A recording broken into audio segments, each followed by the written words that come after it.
ভেনেজুয়েলায় ইরানি নকশায় তৈরি ড্রোন কারখানা এখনও ইরানের দখলে। স্থানীয় কর্মীরা অনুমোদন ছাড়া কারখানায় প্রবেশ করতে পারছে না।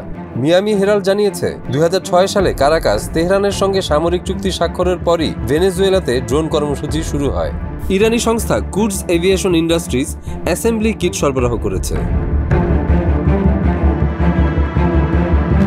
ইরানের প্রশিক্ষিত প্রকৌশলীরা এবং ভেনেজুয়েলার দল মারাকাইয়ের এল লিবারতাদোর বিমান ঘাঁটিতে যোগ দিয়ে ড্রোন তৈরি করছে। গোয়েন্দা, সশস্ত্র এবং কামিকাজে ব্যবহারযোগ্য ড্রোন ইরানি সিস্টেম অনুযায়ী নির্মিত হচ্ছে। এক সূত্র মিয়ামি হেরাল্ডকে জানিয়েছে, ভেনেজুয়েলানরা একাই ড্রোন তৈরি করতে পারত না। ইরানি বিশেষজ্ঞরা এখনও প্রতিটি প্রক্রিয়ায় নিয়ন্ত্রণ রাখে এবং স্থানীয় কর্মীদের অনুমোদন ছাড়া প্রবেশের সুযোগ দেয় না। মিয়ামি হেরাল্ড প্রকাশ করেছে, তারা কারাকাস এবং তেহরানের মধ্যে সম্পর্কযুক্ত অর্ধ ডজন ব্যক্তির সাক্ষাৎকার নিয়েছে এবং ভেনেজুয়েলার সরকারি নথি পর্যালোচনা করেছে। অংশীদারিত্বের ভিত্তিতে ড্রোন কারখানায় কোটি কোটি ডলার বিনিয়োগ করা হয়েছে।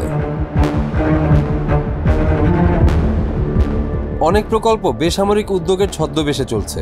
সূত্র জানাচ্ছে, সাইকেল বা ট্র্যাক্টর কারখানার নামে যুদ্ধ ড্রোন তৈরি হচ্ছে। শ্যাভেজ মূলত এমন অস্ত্র খুঁজেছিলেন যা মার্কিন সামরিক শক্তিকে চ্যালেঞ্জ করতে পারে। এজন্যই তারা ইরানের সাহায্য নেয়। এদিকে ভেনেজুয়েলার সঙ্গে যুক্তরাষ্ট্রের উত্তেজনা বাড়ছে। বৃহস্পতিবার ভেনেজুয়েলার দুটি সামরিক বিমান আন্তর্জাতিক জলসীমায় মার্কিন নৌবাহিনীর একটি জাহাজের উপর দিয়ে উড়েছে। মার্কিন প্রতিরক্ষা বিভাগ এটিকে উস্কানিমূলক পদক্ষেপ হিসেবে বর্ণনা করেছে। ওয়াশিংটন সতর্ক করেছে, ভেনেজুয়েলাকে আর কোনো উস্কানিমূলক পদক্ষেপ নেওয়ার সুযোগ দেওয়া হবে না। মার্কিন বাহিনীর মাদক সন্ত্রাস বিরোধী অভিযানে বাধা দেওয়ার চেষ্টা এ ধরনের বিমান চলাচল হিসেবে দেখা হয়েছে। মাদুরো সরকারের বিমানগুলো আন্তর্জাতিক জলসীমায় মার্কিন জাহাজের কাছে উড়েছে। যুক্তরাষ্ট্র দৃঢ়ভাবে হুঁশিয়ারি দিয়েছে, এমন আচরণ বন্ধ না হলে কড়া পদক্ষেপ নেওয়া হবে। তথ্য অনুযায়ী বর্তমানে কারাকাসে ড্রোন কারখানার কার্যক্রম পুরোপুরি ইরানি বিশেষজ্ঞদের তত্ত্বাবধানে চলছে। মার্কিন বিশেষজ্ঞরা বলছেন, এটি শুধু ভেনেজুয়েলার সামরিক সক্ষমতাকে নয়, বরং আঞ্চলিক নিরাপত্তার উপরেও বড় প্রভাব ফেলতে পারে। বিশ্লেষকরা বলছেন, ইরান ভেনেজুয়েলার এই জোট ক্রমবর্ধমান উত্তেজনা তৈরি করছে।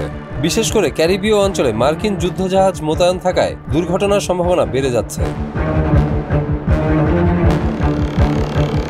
সবচেয়ে বড় বিষয় হলো, এই প্রকল্পের মাধ্যমে ইরান ও ভেনেজুয়েলা একসঙ্গে এমন প্রযুক্তি তৈরি করছে যা ভবিষ্যতে মার্কিন নৌবাহিনীর কর্মকাণ্ডকে চ্যালেঞ্জ করতে পারে। আন্তর্জাতিক সম্প্রদায়ের নজর এখন কারাকাস ও তেহরানের দিকে।